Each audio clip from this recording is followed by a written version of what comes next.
Oha. Yaje bwana. Balozi wanitelewesha.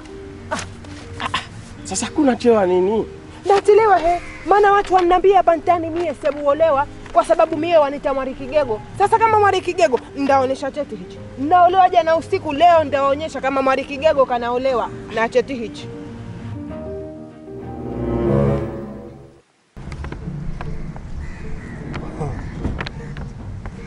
Kino bwana si cheti cha ndoa. Kucha aibika bure. Bwana balozi wanitafuta. Katika watu ambao walikuwa naona wachawi basi mwewe namba moja. Hicho si cheti kitu gani hicho? Ino inakuitwa tarjisi ya ndoa. Kumbe si cheti? Tarjisi ya ndoa. Baada ino tarjisi njo kinafata cheti cha ndoa. Kuna cheti cha ndoa na talaka ndani ya wakati na nje ya wakati. Wakawa usajili matukio ya kijamii Zanzibar. Watu taratibu maalum.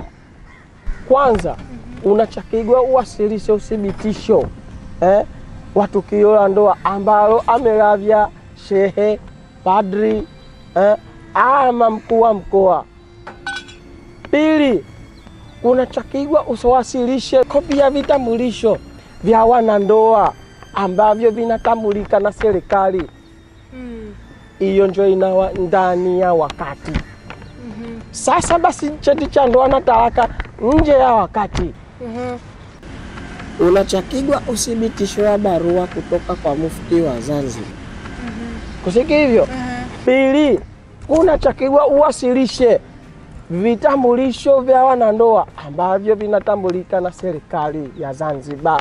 Avo ichawa tayari kumekamilisha taratibu zote za kuvata cheti cha ndoa cha nje ya wakati na ndani ya wakati. Sasa mie balozi nishakufahamu. Mie ni wa ndani ya wakati, maana uthibitisho wangu huu. Kama kwa ndani ya wakati fata taratibu. Ukachukua cheti chako basi. Naolewa jana ni wa ndani ya wakati. Ndio zangu kuchukua cheti na warudia. Njoo uchangamke tena. Wananiambia mimi Mwarikigego. Njoo kumeolegwa vino sasa kuwa ni harusi. Hatari wawa. Wasiliana nasi kupitia P.O. Box 264 Migombani Zanzibar au piga simu namba 0772400597. Barua pepe info@zcsra.go.tz. Tovuti ni www.zcsra.go.tz.